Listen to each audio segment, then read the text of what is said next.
खासकर स्कंद पुराण जो है पूरी ज्योग्राफी है किसकी, भारतवर्ष की। किस समय की, उस समय की ज्योग्राफी है जिस समय सरस्वती नदी भारतवर्ष में वर्तमान थी। वर्तमान की जो पुरातात्विक खोजें हुई है, पुरातात्विक खोजों में 5000 वर्ष पहले सरस्वती नदी जो है भूमि तल में क्या हो गई थी, समा गई थी। क्योंकि उस समय एक बड़ा भारी अर्थक्वेक आया था। सरस्वती नदी की दो धाराएं थी, एक धाराएं जो बंगाल की खाड़ी में गिरती थी और एक धारा गिरती थी अरब सागर में। दो धाराएं थी। तो जो अरब सागर वाली धारा है उसका भी कुछ अवशेष हमारे पास हैं जिसको घग्गर कहते हैं।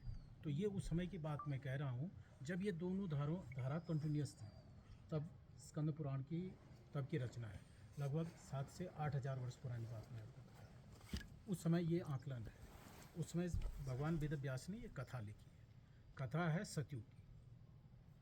तो पुराने समय में ऐसा होता था कि बड़े धर्मज्ञ लोग होते थे और प्रकृति के प्रति, समाज के प्रति, राष्ट्र के प्रति और अपने जो मानवीय गुणों के प्रति बहुत ज़्यादा सजग होते थे और बहुत ज़्यादा उनको लेकर के एक दूसरे को हक हकूक़ को लेकर के, अधिकारों को लेकर के, कर्तव्यों को लेकर के बहुत जागरूक थे।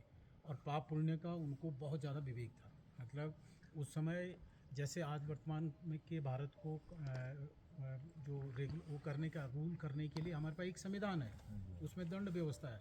जो भी आदमी अगर कोई व्यभिचार नहीं कर रहा या कोई गलत काम नहीं कर रहा, वो सिर्फ कानून के डर से कर रहा है, ठीक है ना, पुलिस के डर से, फौज के डर से, कानून के डर से, अदालत के डर से।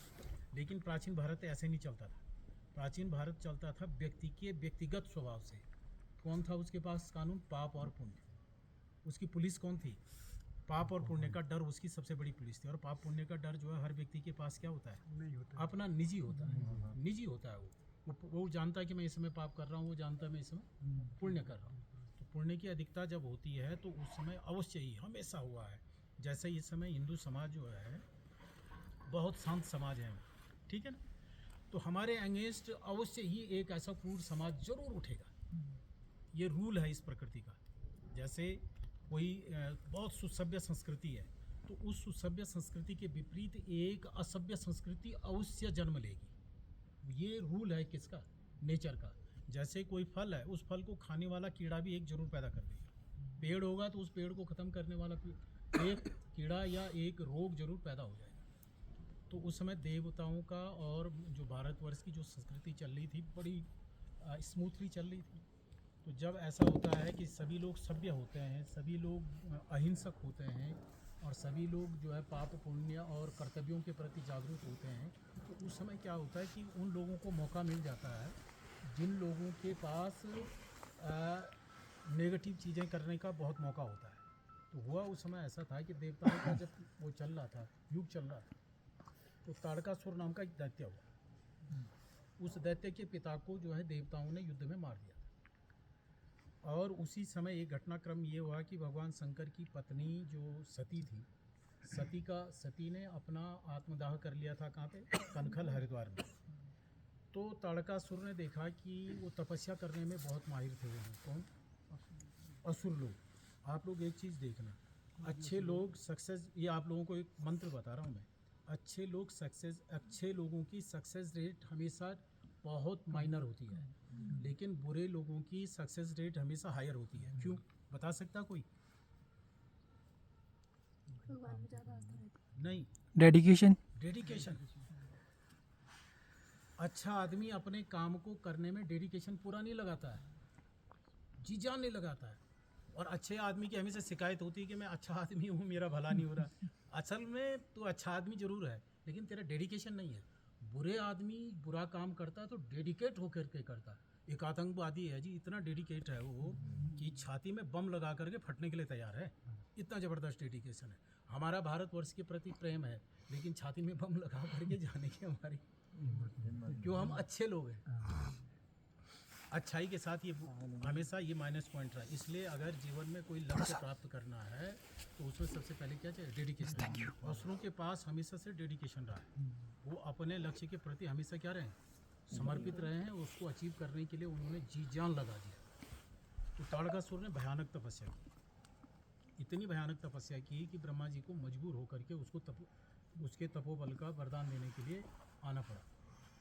अब जब ब्रह्मा जी आ गए तो ब्रह्मा जी से उसने वरदान मांगना था कि मैं अमर हो जाऊं, क्योंकि पहले के लोगों के पास एज को लेकर के, उम्र को लेकर के बहुत ज़्यादा उनकी लालसा थी लंबा जीने की।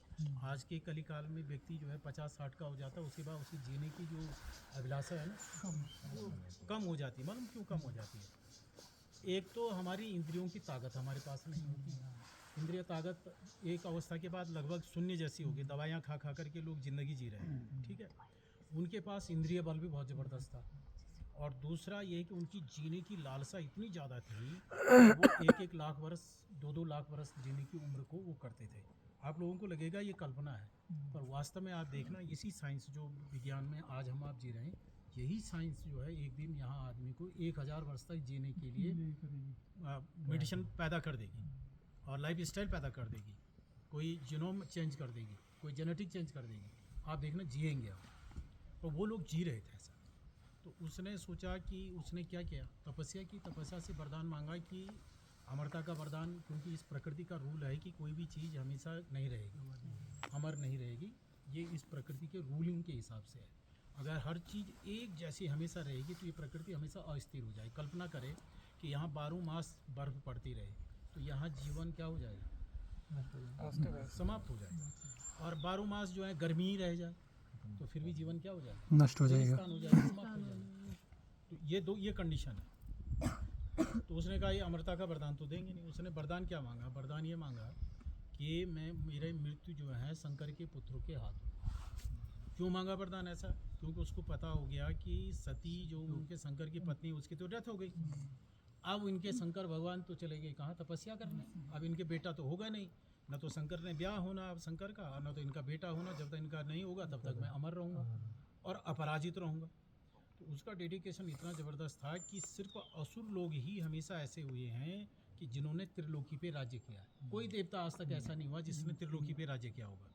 कोई, हाँ, कोई राज्य नहीं, कोई नहीं हुआ, देवता आज तक हुआ ही नहीं। हमेशा असुर ही ऐसे हुए हैं कि जिन्होंने क्या किया, तीनों लोकों पे राज्य किया। तो तीनों लोकों पे राज्य प्राप्त कर लिया। अब राज्य प्राप्त कर लिया तो परिणाम ये हुआ कि देवता लोग क्या करते हैं कि कोरोना आया तो हमने एंटीडोट बनाए, खोज हुई, खोजा गया। तो हमेशा से हम यही करते रहे, ये सनातनी संस्कृति रही है कि हम प्रॉब्लम क्रिएट नहीं करते हैं, हम प्रॉब्लम क्रिएट नहीं करते हैं। लेकिन अगर कोई प्रॉब्लम खड़ी होती है, कुछ दिन झेलते हैं, बाद में उसका सॉल्यूशन तो निकालता है। ये रूल है। जौ के बीज को अगर पत्थर के नीचे आप डाल देंगे तो एक न जो कोना से वो जो है अपना निकल ही जाता है, क्योंकि ये जीवन है। और सनातन इसलिए हम लोग कहते हैं कि हम सनातनी हैं। सनातन हम इसलिए हैं कि हम जीवन के लिए अनुकूलताएं ढूंढ लेते हैं। अब देवता मतलब सनातनी। तो देवताओं ने मिलकर के सोचा भैया ऐसा है कि अगर ये करता रहेगा राज्य तो सारा वो नष्ट हो जाएगा, प्रकृति की व्यवस्थाएं नष्ट हो जाएंगी, जो धर्म की व्यवस्थाएं नष्ट हो जाएंगी। तो विष्णु जी के पास आज पहुँचे।